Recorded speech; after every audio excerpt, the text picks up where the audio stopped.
sistema de salud público es el resultado de las privatizaciones y de los lineamientos emitidos por organismos internacionales copados por la ideología neoliberal.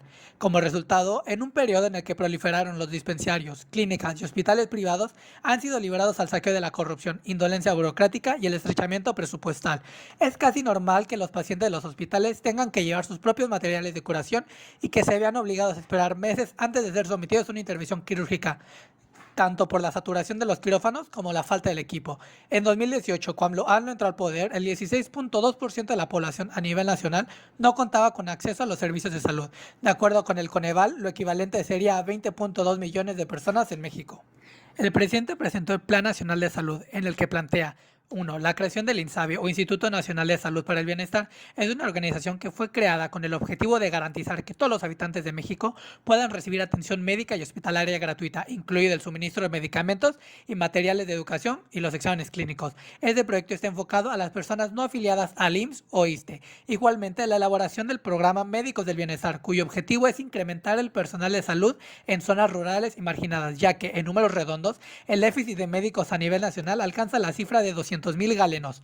Por último, se presentó el Plan Nacional de Infraestructura, cuyo objetivo es la inversión para la sustitución, ampliación, construcción, mantenimiento y conservación de centros de salud y hospitales. Se planea una inversión de 34,254 millones de pesos. En la actualidad, con la llegada de la pandemia, México ha acumulado más de 3 millones de casos y más de 200,000 muertes, siendo uno de los países con más decesos y contagios a nivel Latinoamérica. Se ha hecho visible la deficiente calidad del sector de salud debido a su mala distribución en el dinero, lo cual ha provocado que no se tenga la infraestructura ni los materiales necesarios para hacerle frente.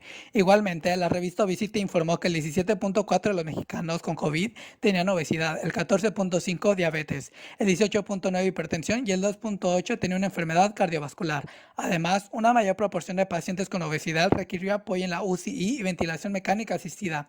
Los resultados del estudio muestran que las personas con obesidad, diabetes y hipertensión tuvieron casi 2 veces más posibilidades de desarrollar COVID-19 severo al ingreso hospitalario.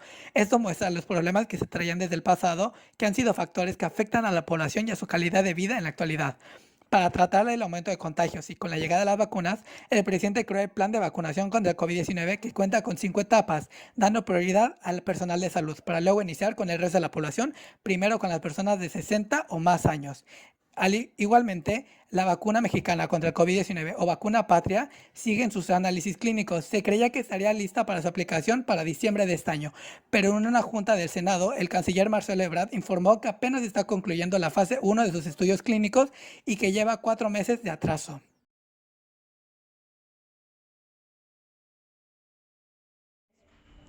Durante el gobierno del licenciado Andrés Manuel López Obrador se han implementado propuestas y programas para garantizar la seguridad alimentaria y el desarrollo constitucional de la alimentación, siempre dando prioridad a las comunidades de alta y muy alta marginación.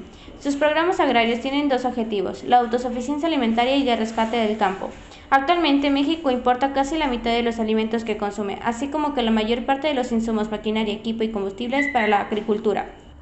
La política agraria del actual gobierno se sustenta en 3 pilares: incrementar la producción de la tierra para reducir la importación extranjera, asegurar el abastecimiento de alimentos para satisfacer las necesidades de las poblaciones locales y generar un sistema alimentario propio, desarrollar una agricultura sustentable para preservar los recursos naturales cuidando el agua y el uso del suelo, construir una agricultura incluyente y generar mejores condiciones de vida para los productores del campo.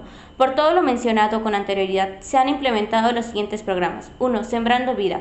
Consiste en un apoyo mensual para los beneficiarios establezcan sistemas productivos agroforestales en el cual combinan la producción de los cultivos tradicionales en conjunto con árboles fructícolas y maderables, el sistema de milpa intercalado entre árboles frutales.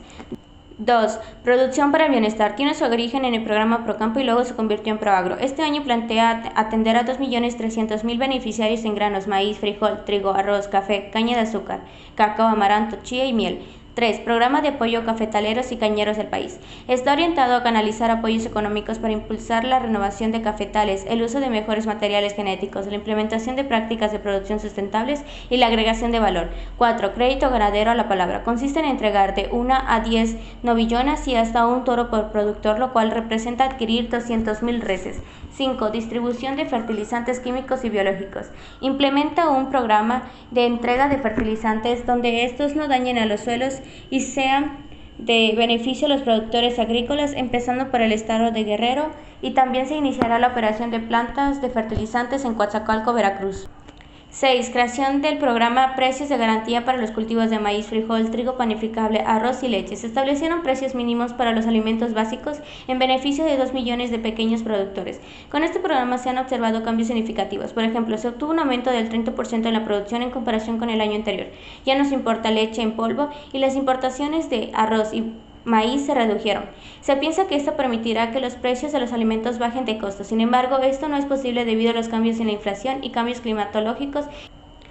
Creación del Organismo de Seguridad Alimentaria Mexicana, Selgamex, encargado de coordinar la adquisición de productos agroalimentarios a precios de garantía, vender y distribuir fertilizantes, semillas mejoradas o cualquier otro producto que contribuya a elevar la productividad del campo, promover tanto la industrialización de alimentos básicos, leche y sus derivados, como la comercialización de los excedentes de la producción agroalimentaria dentro y fuera del país, promover la creación de micros, pequeñas y medianas empresas privadas asociadas a la comercialización de productos alimenticios, apoyar las tareas de investigación científica y el desarrollo tecnológico que se encuentren vinculados con su objeto, y distribuir la canasta básica en regiones de alta marginación económica, con preferencias en la región sur-sureste y la incorporación de la población indígena de mujeres. Selgamex promueve el consumo de alimentos sanos y nutritivos, además de establecer diversas acciones dirigidas a mejorar los ámbitos alimenticios de las personas mediante una campaña de orientación al consumidor a partir de los alimentos de la canasta básica y a través de la red de tiendas y lecherías. Por esta razón, representa la unificación de los programas anteriores ICONSA y LICONSA que aseguran el abastecimiento de los alimentos en zonas de marginación y vulnerabilidad. Sin embargo, hace 6 meses varios estados reportaron no contar con subsidios prometidos. El presidente prometió que habría una solución lo más pronto. El 29 de enero del 2019, el presidente muestra una nueva canasta básica y una reforma alimentaria donde se incorporan 17 alimentos nuevos, como carne de res, cerdo, pollo, pescado, pescado seco, huevo, pan, golosinas de amaranto y cacahuate, frutos deshidratados, anjojolí, chías, entre otros, con el objetivo de incidir en la salud de las comunidades a través de la prevención, ya que el gobierno invierte grandes cantidades de dinero para atender enfermedades cardiovasculares, diabetes y otras que derivan de hábitos alimenticios erróneos. Los nuevos alimentos se encontrarán en las 275,000 tiendas de CONSAS a precios accesibles para garantizar una alimentación completa. En palabras textuales, nadie en México padezca de hambre y desnutrición. Este es un programa humano que podremos combatir el hambre y la desnutrición y no se padezca de la injusticia de tener lo más esencial que es la comida. Tras el aumento de la obesidad y sobrepeso, se establece una campaña nutricional que busca reducir el consumo de alimentos chatarra y deficiencias nutricionales en la población a través de diversas normas y leyes. He dicho muchas veces que no se debe prohibir las cosas, prohibido prohibir. Lo más importante es crear conciencia, orientar que ya hay una buena alimentación y que no se consuman productos chatarras, expresó el presidente. El 1 de octubre de 2020 entró en vigor la norma 51 sobre el etiquetado frontal de advertencia. El presidente asegura que no está de acuerdo que las empresas de la industria alimentaria engañen a la población y pongan en riesgo su salud. Por lo tanto, deben colocarse en la parte frontal si el alimento que se consume contiene excesos de grasas saturadas, grasas trans, sodio, azúcar o calorías. La comida chatarra aporta el impuesto especial sobre producción y servicios más que ningún otro producto gravado con el impuesto. El actual gobierno tiene como objetivo combatir que la obesidad siga aumentando especialmente en jóvenes. Para ello legislan 2 iniciativas. Lograr la prohibición de la publicidad de la comida chatarra dirigida especialmente a menores al modificar los artículos 301 y 421 de la Ley General de la Salud. Se prohibirá la publicidad en radio, televisión e internet de productos calóricos dirigidos especialmente a niños y la prohibición de su venta en escuelas. Esta ley ya ha sido aplicada por los estados de Tabasco y Oaxaca a principios de este año. A fin de mejorar la inocuidad de los alimentos y la seguridad nutricional, el diputado Ramírez Cuellar detalló que se está gastando casi $1 billón en combatir el cáncer, obesidad y enfermedades cardiovasculares derivadas de la mala alimentación, para lo cual el presidente de la Comisión de Presupuesto y Cuenta Pública de la Cámara de Diputados propone que para el paquete económico 2020, que lo que se genere en el impuesto especial sobre producción y servicio aplicados a estos productos vaya destinado al sector salud, mismos que deberán etiquetarse en rubros de promoción, prevención, detección, tratamiento, control y combate de la desnutrición, sobrepeso, obesidad y enfermedades crónico-degenerativas. Todo lo anterior con el propósito de inhibir los hábitos de consumo de la población. Como resultado de una crisis económica del 8.5% en el 2020 como consecuencia de la pandemia y que dejó a más de 24 millones de personas sin empleo, Obrador prometió ofrecerles empleo en el menor tiempo posible y despensas en toda la República Mexicana, integrada principalmente por artículos de limpieza, higiene personal y alimentos, entre los que se encontraban aceite, harina de maíz y trigo, frijoles, lenteja, galletas, cereal, leche, agua, café, azúcar, atún enlatado, entre otros. Pero en algunos estados se encontraron irregularidades en su distribución y en otros se vivieron saqueos, como fue el caso del hallazgo de un tráiler con más de 5,000 despensas. Si bien es cierto, el actual gobierno ha propuesto todos estos planes, programas y leyes en materia de política agroalimentaria. Sin embargo, la realidad es que los productos básicos siguen en constante aumento y muchas personas siguen padeciendo desnutrición, sobrepeso y obesidad.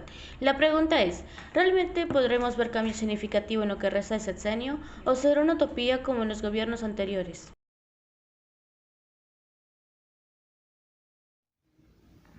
AMLO siempre se ha manifestado contra el modelo neoliberal, ya que la administración pública de gobiernos anteriores llevó a cabo una política fiscal orientada a beneficiar a unas cuantas empresas privadas.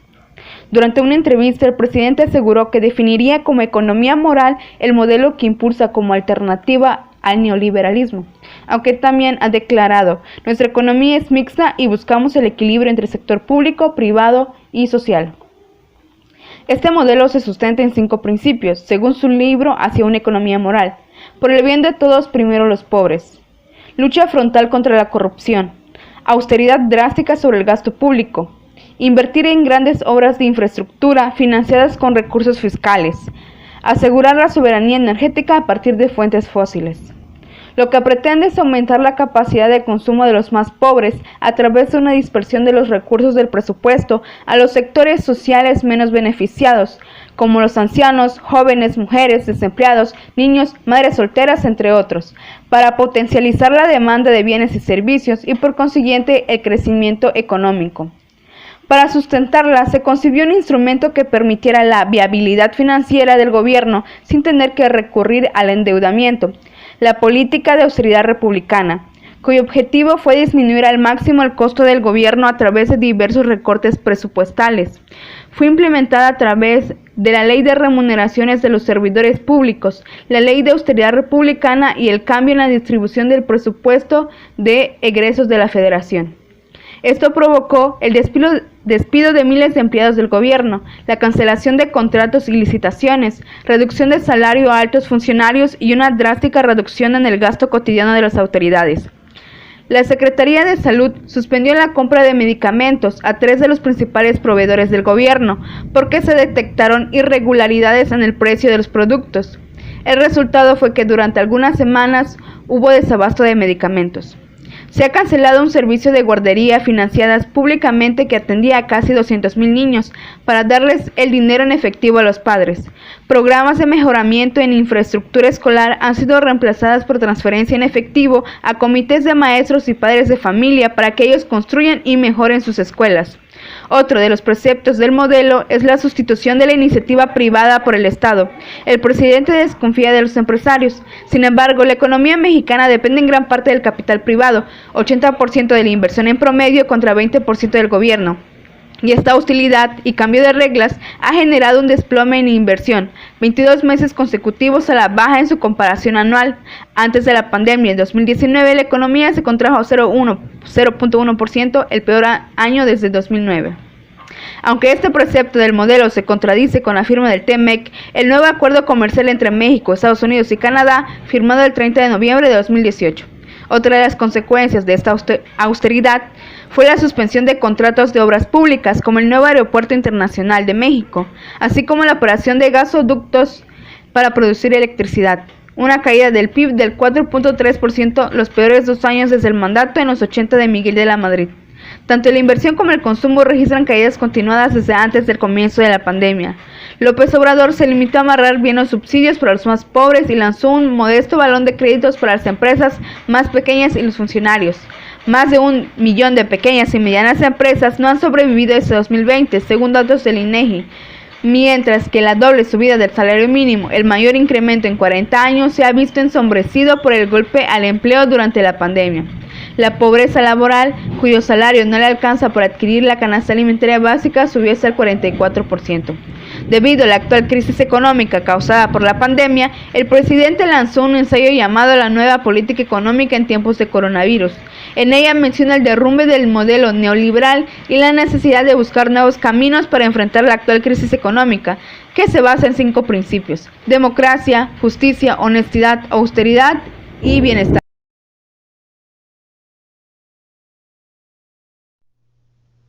No cabe duda que actualmente tenemos a uno de los presidentes más polémicos de México. Primero, hay que recordar que el presidente Andrés Manuel López Obrador, también llamado PG o AMLO, en 2006 protagonizó con el panista Felipe Calderón la contienda electoral más cerrada en la historia del país, que perdió por 0.62% de la votación y se proclamó presidente legítimo, con una especie de gabinete sombra. Luego, en 2012, volvió a contender por la presidencia y de nuevo perdió la elección, resultando electo el priista Enrique Peña Nieto, ganador con 38.21% de la votación, hasta que por fin llegó a la presidencia en el año 2018. Si hay algo que reconocerle, es su persistencia. También, en el corto periodo que lleva en el mandato, no se han hecho esperar las polémicas noticias, como el desabasto de gasolina, donde automovilistas formaron largas filas y esperaron horas para cargar gasolina. Algunas estaciones optaron por cerrar. Esta escena se repitió en al menos una decena de estados durante enero, apenas el segundo mes de gobierno. El presidente explicó que se había tomado la decisión de cerrar ductos de Pemex para combatir el robo de combustible, el llamado huachicoleo. También, el 14 de octubre, el secretario de Seguridad, Alfonso Durazo, dijo que el gobierno federal había logrado un punto de inflexión de tendencia a la baja en el número de homicidios y un quiebre en la percepción de inseguridad que tenía la gente. Sin embargo, apenas 3 días después de su declaración, Culiacán vivió una jornada violenta de balaceras, bloqueo de calles y quema de autos, como resultado de un intento de capturar a Ovidio Guzmán, hijo de Joaquín El Chapo Guzmán. Fue un operativo fallido, en el que fuerzas federales habían detenido al hijo del Chapo, pero luego se optó por liberarlo, para evitar que el cártel de Sinaloa hiciera una masacre en Culiacán. Algo muy característico de nuestro presidente es que decidió utilizar una estrategia de comunicación que ya había probado cuando fue jefe de gobierno de la Ciudad de México: celebrar todos los días a las 7 de la mañana una conferencia de prensa llamada Las Mañaneras. Hace llamar a su mandato la 4T, ya que, obsesionado con la historia de México, hace alusión a una cuarta revolución. La primera, la independencia de México; la de Reforma, la segunda, y con la revolución de 1910, la tercera. Asume que él y su gobierno darán vida a una cuarta gran revolución sin el uso de armas. Es así que en medio de una pandemia, la rifa del avión presidencial, la construcción del Tren Maya, movimientos sociales feministas, becas para todos, llevamos 3 años bajo el mandato de AMLO. Una parte de la sociedad lo apoya ciegamente y otros temen por las consecuencias de sus decisiones. Andrés Manuel.